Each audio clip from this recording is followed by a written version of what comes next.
Well, here we are today. This is my daughter and I. We've actually gone Memorial Day week. We've driven down to Vortex Springs in Florida, which is a really, really neat place. It's a spring-fed, like little cavern or whatever, and the water is crystal clear. So she and I just drove over here to get a little dive in, spend some time. Yeah, that little whistling right there. I know it's a pain, but it's an adjustment on my regulator, which when you're on the surface, you need it kind of tight, and so I always forget to loosen it up once I get in the water, just because it doesn't really bother me, but it would make breathing a lot easier. But I generally have other things that I'm thinking about, so I don't generally get it turned down in time.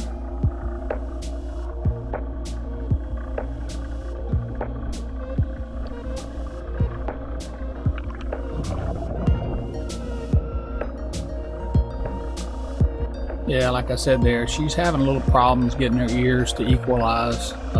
As you go down, the water pressure puts pressure on your eardrum, so you actually have to kind of blow from the inside. There's lots of different ways to do it, and you just pressurize it. But pretty neat place here at Vortex. You can see they got this sunken boat, and as soon as you get in the water, there are little fish all over the place, and I think it goes down to a depth of around 30-35 feet. So it's really cool. You can see there were some other tech divers in there, and as always, you have to take pictures. So I thought this was a pretty cool little thing here where I was actually taking the pictures. You could see where I was taking them, and so I showed you what the actual picture looks like. So you can see the other, like those tech divers, whatever, they were obviously doing some certifications or drills or whatever. But I'm gonna swim around here, and we'll take a look at this place. It's very cool. The water temperature is consistent all year round. I want to say it's like 68 degrees. She's wearing about a 3 or maybe a 5 mil wetsuit. I have on a 1.5, and I was perfectly comfortable the whole time.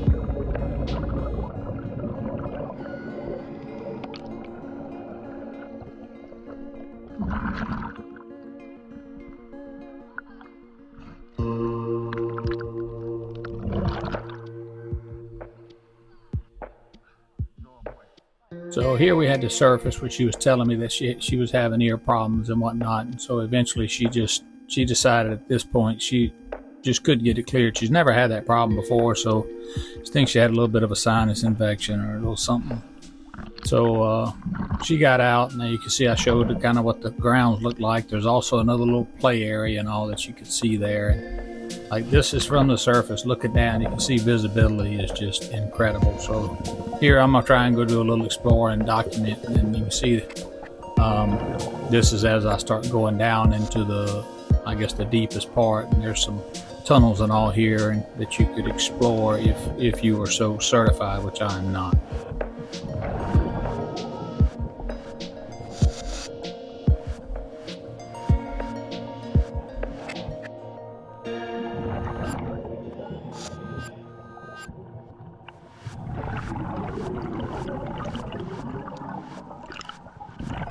Just trying to show here as I just slowly descend here. I'm going down in this hole. All I did was let out some air there, and my weights and all send me down. And you can see there as I'm trying to equalize my ears. I had a lot of problems in my childhood and kept me from diving forever, thinking that I couldn't do it. And then finally, once I've done it, I've loved it ever since. But this is pretty cool. As I go down in here and look around, you can see those signs which basically tell you to stop, unless you have certification.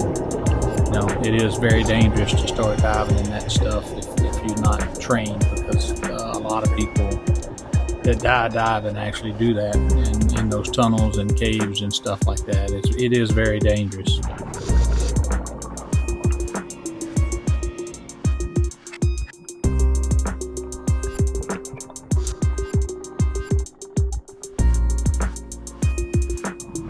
And you can see here that dock and all up there, that's got to be from where I'm at, probably 100 feet away, and you can still see the shadow of it. Obviously, with the light, being behind it, you can see, but the water is just so clear, and you'll see it right here.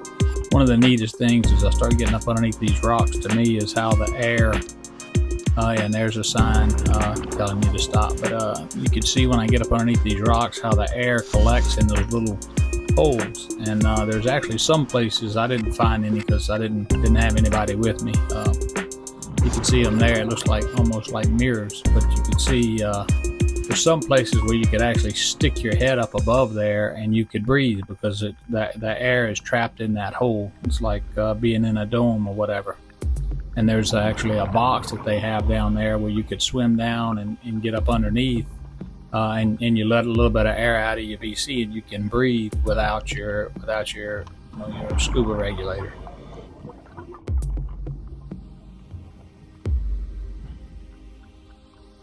Yeah, once again, this is like the little caves and the little tunnels, and they talked about how they go a long distance and whatnot. But once again, we didn't explore any of that. I'm just trying to get down here and get a little footage to be able to put this video together.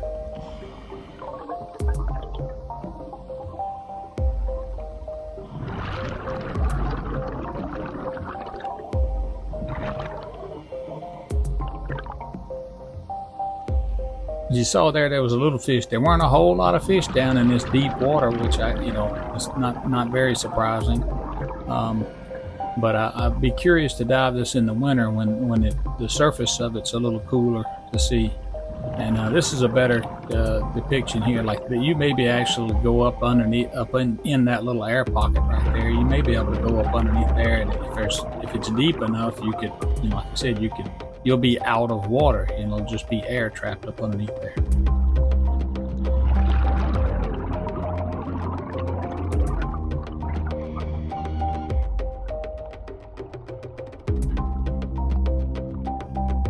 It's also neat right there. You can see that air as it's making its way out. As you're looking back up, it almost has the same perception of water running like in a little stream or a brook. It's pretty neat that's how it works. And this is, I guess, it's the same basic principles. It's trying to equalize. It just runs out like right there. You can see it running over the edge of those rocks. It's pretty cool. So that weight right there, that's a weight that actually just goes up to a little platform. I don't know if you could climb up on that or not. Obviously we didn't, but it just kind of also gives you a line. I guess it marks where the deepest part and all that is.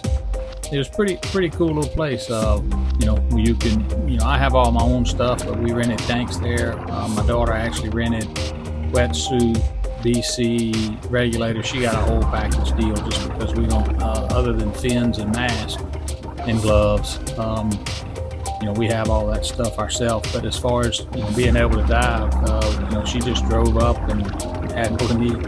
You can see these little fish. I guess they see divers all the time, and they didn't mind swimming up to you at all.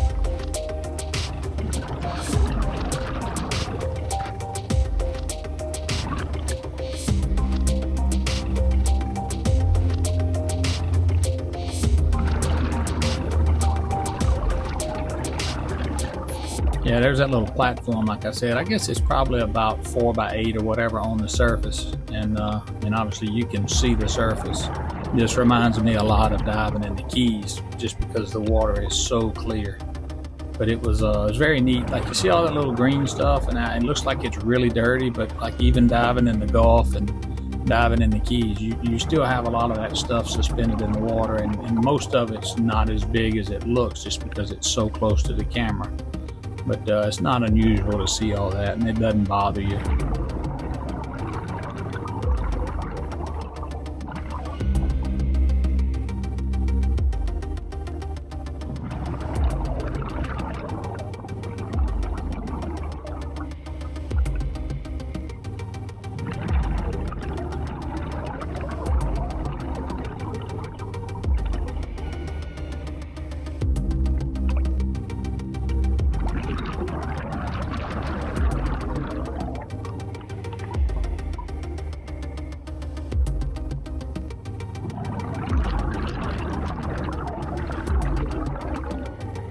Yeah, I really like this footage, and if you've known me my whole life, you can see how there my hair is nice and wavy. This may be the first time in my life that it's ever been that. Just jumping my hair is pretty thick and it's a little coarse, so that makes me laugh seeing that.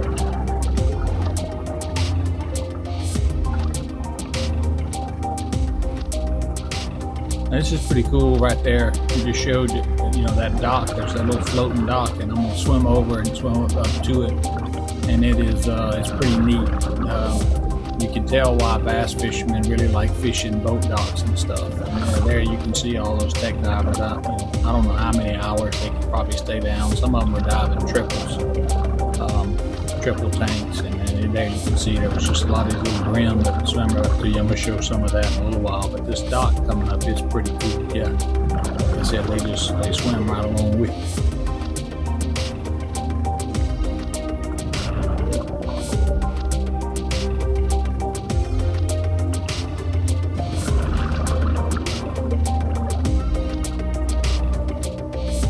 So this is that floating dock. You can see all those little floating pontoons, and they're just bass. They're bass all up to the left. The ones that are right up underneath this thing, there were some of them. I mean, it's hard to say how big, but I would say over 4 pounds to be conservative.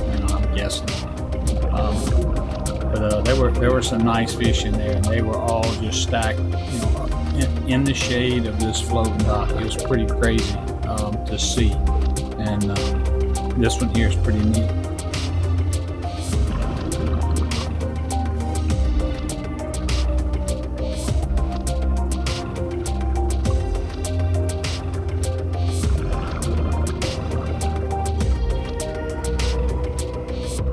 Yeah, and as I swim away, look in the bottom right-hand corner. You'll see all those bass stacked up right where that floating dock has that grass and all coming up to it. You can just see them, man. They're piled up in there.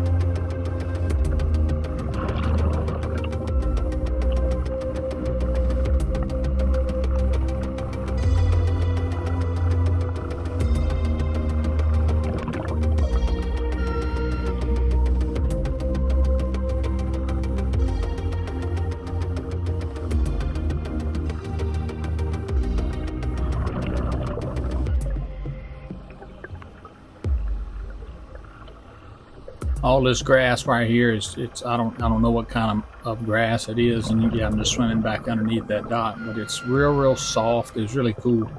It's hard to describe what it was like, but it's once again, I know it looks like the water's dirty here, but it's really not. It's a little amplified because of the GoPro cameras, the way that the stuff gets close to them, and it just looks big. There are actually hoses in here, and I show this. This is right beside the boat. They actually do, I believe that they use a lot of the water from this spring. They've tapped into the spring, and they use the water from the spring locally as drinking water. So I think that's what all those hoses and pipes are.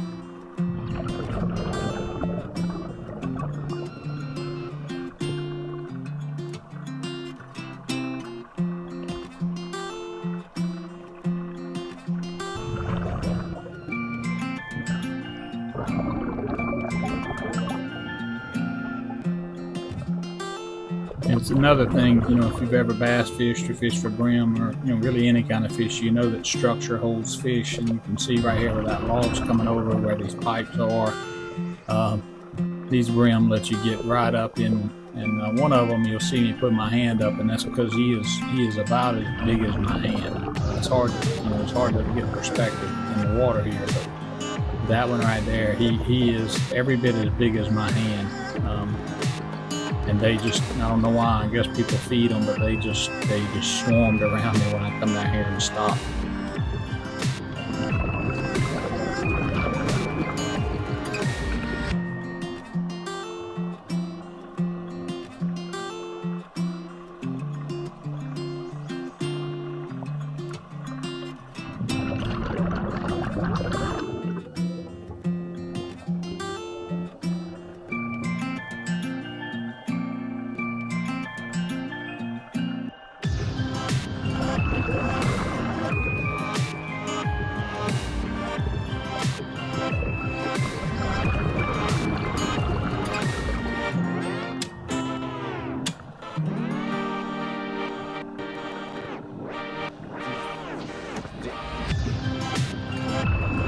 Yeah, and right here you can see the hole down in there where the boat is, and that's where the breathing box or whatever they call it. It's down in there as well. But that's pretty much it. kind of swam around, did a little more video, and just to be able to put this together. And now I'm gonna head to the dock and get out. I just wanted to show this. It's really easy to get in and out. This is a very comfortable dive. You just back your truck up and unload your stuff, and you just walk to the docks and just step right in, just like you're going into a really big swimming pool. So if you like this, I got some other dives where I did the Lulu and other stuff. But if you like this stuff, hit the subscribe button. I'm going to be putting some more of this stuff together, some other spearfishing trips, and I appreciate you watching.